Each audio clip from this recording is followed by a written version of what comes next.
freakouts. What did you just say? What did you just say?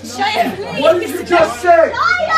Alcoholism. Listen, can we talk, me and you? No, we can't talk nothing. Listen, I'm not the one that American. I okay. pay my taxes. Get me off my arms. 4chan. Us must ensure the existence of the white people. They will not divide us! Today we'll be looking into one of the most controversial actors in Hollywood, Shia LaBeouf, who has become infamous on the internet over the past decade. But then we have the question of how much of his shenanigans are merely an act, an elaborate art piece. Well, that is what we'll try to figure out today. While he later became known for wild publicity stunts, drunken rampages, and strange artistic experimentation, Shia LaBeouf's career began fairly innocently. He started out as a child actor, appearing on episodes of shows like The X-Files, Freaks and Geeks, and ER. But his breakout role came on the Disney Channel sitcom Even Stevens, which ran for 65 episodes and won him a Daytime Emmy Award in 2003. I was just commenting that it's amazing how your favorite continent is my favorite continent too. When the series ended, it was followed by a Disney Channel original movie, which cemented him as one of Disney's most well-known stars at the time. But even with this, the actor's home life growing up was anything but peaceful. In a 2007 interview, he detailed some of the tumultuous stories from his youth, mainly centered around his father, who was addicted to heroin for years of the actor's childhood. Shia received regular mental and verbal abuse from his dad, including an incident where he pointed a gun at his son during a Vietnam War flashback. His mother was keeping their family afloat on limited earnings, and they were forced to live in one of Los Angeles' tougher neighborhoods. This upbringing gave Shia a wealth of experience to draw upon as an actor, but also forced him to grow up very quickly. In 2003, he also starred in Disney's adaptation of the novel Holes, which showed his potential as not just a standout young actor, but as a genuine movie star. And much like the character he played in the film, LaBeouf had once gotten in trouble with the police at only the age of 9 for stealing a pair of sneakers, a story he didn't share publicly until years later. This would not be the last time that LaBeouf would have a run-in with the law.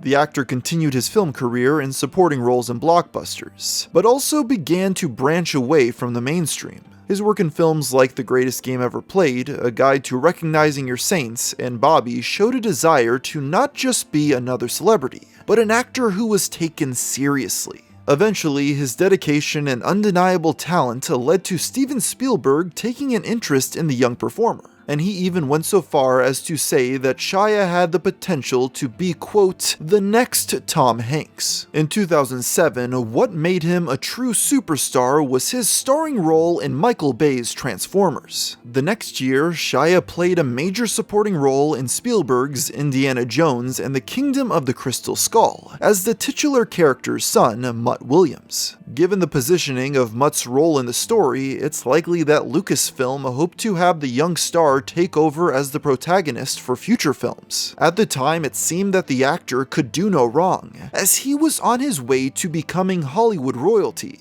Unfortunately, things would quickly change. Due to poor critical reception, especially to LaBeouf's performance and role, plans for a spin-off franchise were effectively scrapped. But this was only the start of the problems. Later, the actor publicly denounced Indiana Jones 4, saying that both he and Spielberg had dropped the ball during production, although he placed the majority of the blame on himself. His co-star Harrison Ford replied to the comments by bluntly calling him a quote-unquote effing idiot. Later on, Shia would admit that his criticisms had damaged his relationship with the director. The actor stated that Spielberg, who also produced the Transformers films, had told him in regards to Indiana Jones, "There's a time to be a human being and have an opinion, and there's a time to sell cars." Even with the fallout, his career did not stop after Indiana Jones. He starred in the second and third Transformers movies, and although box office hits, they were also panned by critics. Around this time, his passion for blockbusters was beginning to fade, but the actor was still very much being positioned to be a top Hollywood star.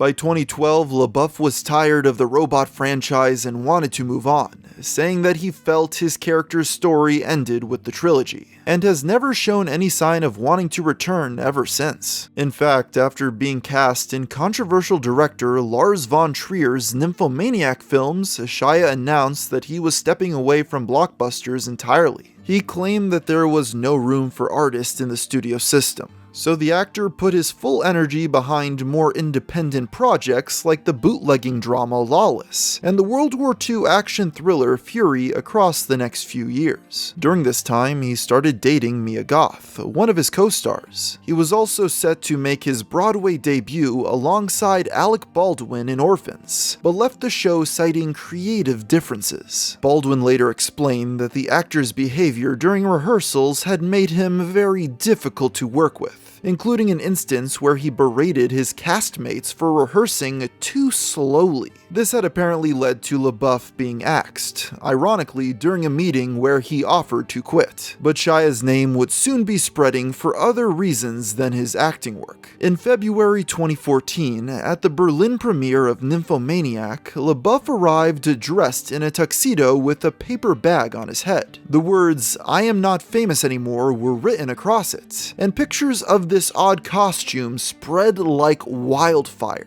Earlier that day, the actor had stormed out of the film's press conference after only 10 minutes, leaving his co-stars and directors surprised and confused. This would be a common reaction to LaBeouf's behavior. Strangely, only a month earlier, he had announced that he was retiring from public life, but to this day, that has proven to be very much not the case. Soon after, people realized that the paper bag stunt was engineered by LaBeouf alongside Finnish artist Nashta Ronko and British artist Luke Turner, who formed a performance art trio. Their next collaboration was titled #IamSorry, which began only 2 days after the Berlin premiere. The piece was an installation that ran for 6 days, and involved Shia sitting in a room in an art gallery, wearing the same bag from the red carpet and crying silently. The titular apology was in reference to a recent accusation of plagiarism against the actor, who had directed a short film that viewers quickly noticed was an almost exact adaptation of a graphic novel by Daniel Close. Oddly, his initial apology for this accusation seemed to have been lifted word for word from a Yahoo Answers post. The main goal of the exhibit was to put a human face to the online abuse that Shia had received, and many journalists who visited the installation, after waiting outside for days, noted that it had a profound emotional effect on them. But the vulnerability of the performance also opened LaBeouf up for harassment from attendees, which quickly spiraled out of control. Can I take the bag off your head? Wow. Okay, it's you. The actor later revealed that a woman sexually assaulted him during the performance, although his fellow artists had intervened when they learned what was happening. This did not, however, stop future collaborations, although LaBeouf was also starting to make headlines for more personal matters. We'll learn more about this after a brief word from our sponsor. Fun fact, there are 7.5 billion humans in the world that could be playing Raid Shadow Legends right now. Whether you love to explore, enjoy the action aspect of the game, love to focus on mastering new skills, working as a team, or defeating everyone in the tournaments. I know when I play games like this, I love experimenting with cool mechanics and team compositions. Raid lets you put your mechanical mastery to the test by crafting your ideal team of champions, customizing their builds with the best artifacts, choosing their masteries, and then putting them up to the test against Raid's many tough bosses and challenges, or even real players. And if you're still not convinced, Raid has prepared something special for all new players this Christmas. Download Raid Shadow Legends from the links below, copy your player ID from in-game, and then go to 12daysofraid.plarium.com. New players can win in-game and real-life prizes, including Amazon gift cards worth up to $1,000. And existing players can go to 12daysofraid.polarium.com where you can find a special holiday promo code that everyone can use for a small festive gift. And on top of this, if you're a new player, use my link or scan the QR code right there and get a free starter pack with this cool in-game loot. You will find your rewards here in your inbox for the next 30 days only.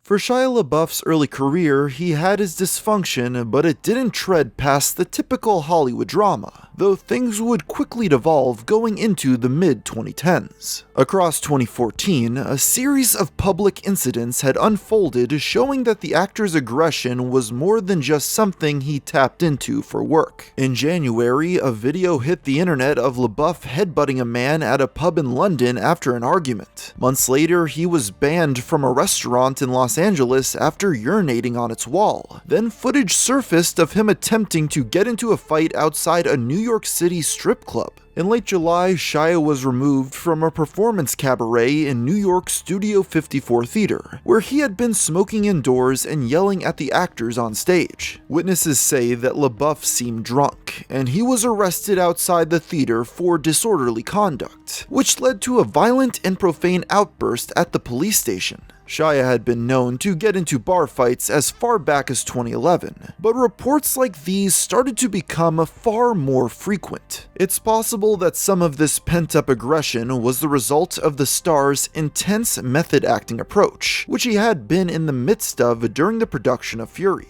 Shia committed so hard to the role of a World War II soldier that he refused to shower for weeks on end, which earned him warnings from co-star Brad Pitt and the film's director. The actor also had one of his teeth removed for the film, and as he told Jimmy Kimmel, every dentist refused to do the removal because it didn't make medical sense. Instead, the actor had the removal done by, as he put it, some guy next to a Radio Shack, who didn't ask too many questions. Another co-star, Logan Lerman, said that LaBeouf would regularly take out a knife and cut his face open on set. During promotion for the film, Shia also discussed finding a new interest in Christianity during filming, after being raised Jewish by his mother and Christian by his father. As he put it, he never had a clear position on religion up until this point in his life. Whether LaBeouf was doing all this for the sake of the character or to capitalize on his eccentric persona is debatable, as he was pushing himself far beyond the usual bounds of method acting.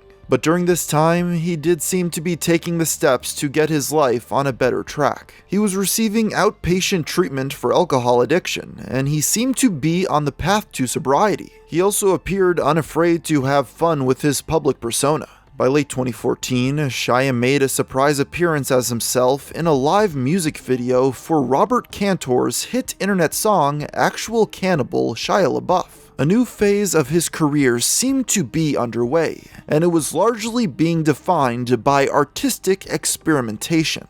In 2015, the performance art trio was back together again, continuing their pursuit of bringing emotional authenticity to the internet landscape. LaBeouf was again at the forefront of these performances, such as #FollowMyHeart in March, where the actor's heartbeat was streamed online for 6 days in a symbolic joining of humanity, as well as the World Wide Web. Another piece called #AllMyMovies played out in November, where the actor watched all of his films consecutively, in reverse chronological order, over the course of 3 days while a camera live streamed his reactions. The movie marathon drew a lot of attention and praise from journalists, and the public seemed ready to embrace LaBeouf as a genuine artist. But the most memeable collaboration was #Introductions, a half-hour video that showed a ponytailed Shia performing a series of monologues written by art students in front of a green screen. Every time I see a man on a motorbike, I think it's my dad. Ebb and flow. Edging closer. Expanding warmth. That point just before the pressure bursts. Running, reaching, falling, skipping, turning, sliding, walking. These are all words that describe ways of moving.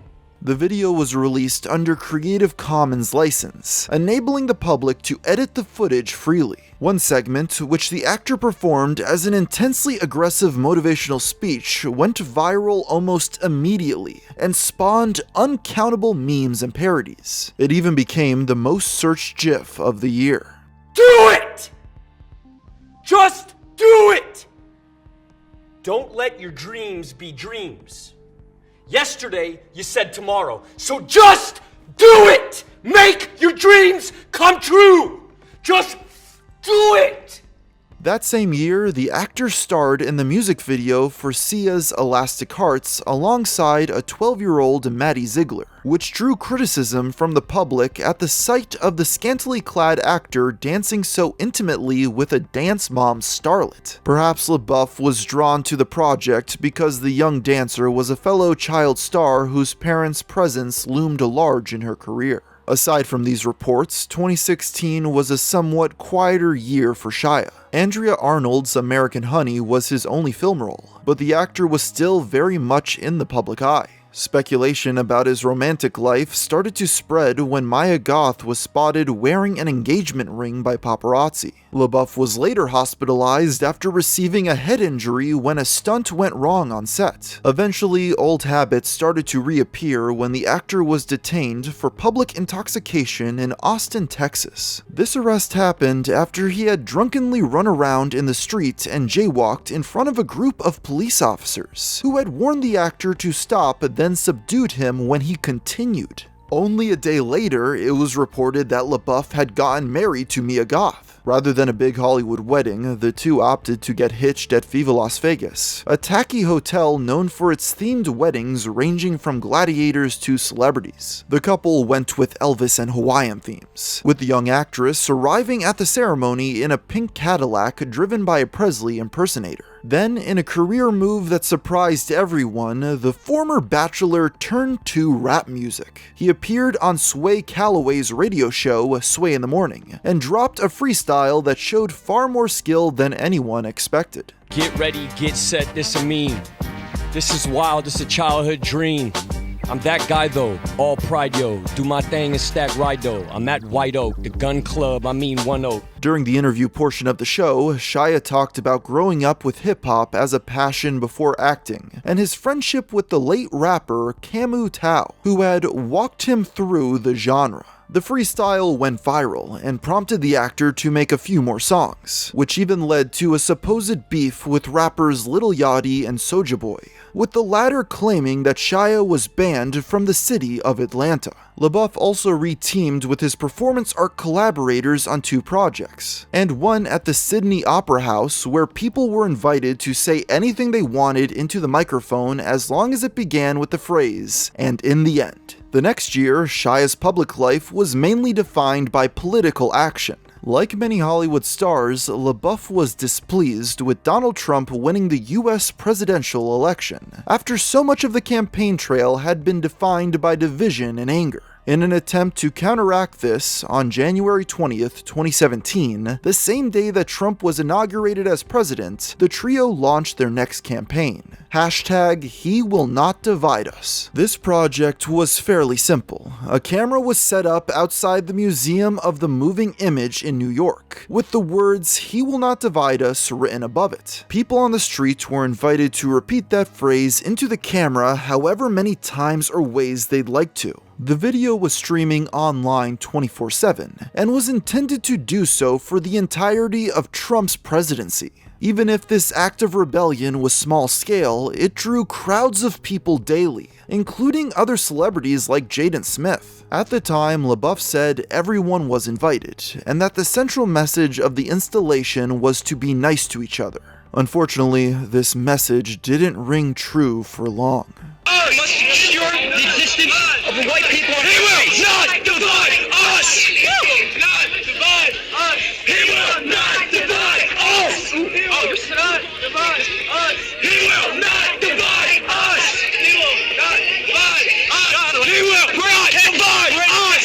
He will not divide us! He will not divide us! The installation quickly began to see an increase in presence from trolls who simply wanted to make a joke out of the project. The live stream was starting to change from a symbol of unity and ironically began to foster the same division that it had been designed to fight against. This all culminated at the end of January when Shia was arrested after assaulting a protester outside the museum, which was, of course, streaming the entire event live. Divide us.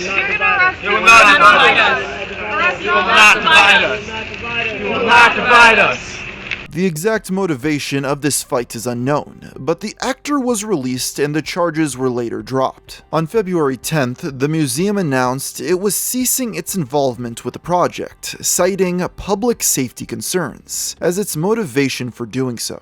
However, the artists refused to abandon it and claimed that the museum had been ignoring their concerns about hate speech that was being broadcast, and that the organization had cut ties with the installation over nothing more than political pressure. Interestingly, the lawyer who had informed them of the museum's decision also represented Donald Trump. The live stream resumed on February 18th at its new home, outside the El Rey Theater in Albuquerque, New Mexico. However, it was soon shut down after gunshots were reported in the area. Although the incident ended up having nothing to do with the project, the artists were nervous about inciting more violence and wanted to maintain safety above all else. The installment underwent a few changes before the stream began again on March 18th, now showing something very different. A flag with the slogan, "He will not divide us," written on it, waving against the sky in an unknown location. This new, more anonymous message was intended to be the new permanent broadcast, but the trolls were back on top of the project immediately.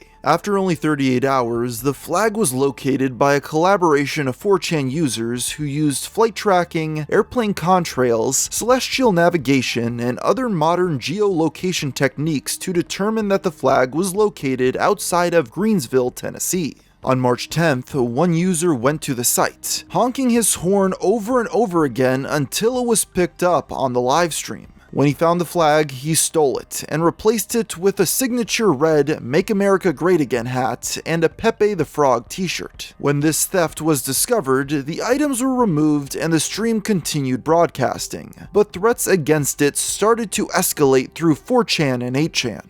A field nearby was even set on fire, forcing the artists to relocate their project once again. The next home they found was on the roof of Liverpool's Foundation for Art and Creative Technology, and the live stream started up again on March 22nd, showing a brand new flag. The trio stated that the international move came after they decided that, quote-unquote, America is simply not safe enough for this artwork to exist, but they had underestimated the perseverance of international 4chan users. The very next day, a group of individuals gained access to the roof, although they did not manage to steal the flag. After this trespassing, the artists moved their piece once again. The stream would remain inactive for months as the artists searched for a new location, which was likely not easy to lock down, given the project's notoriety. On October 16th, the stream resumed with the iconic flag and now situated on the roof of Les Lieux Uniques in France, a center for contemporary art. But it only did so peacefully until the 25th, when a drone carrying a flaming piece of cloth was flown to the roof to unsuccessfully set the art piece on fire.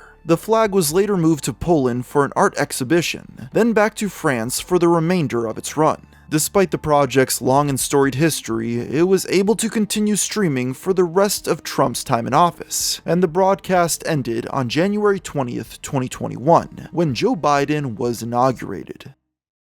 While He Will Not Divide Us had been unfolding, Shia himself remained a topic of public fascination due to more outbursts and arrests. In April 2017, a video surfaced of the actor drunkenly screaming at a bartender in a Los Angeles bowling alley, calling him a racist for unknown reasons. They hit me with a Grapefruit bottle about French fries.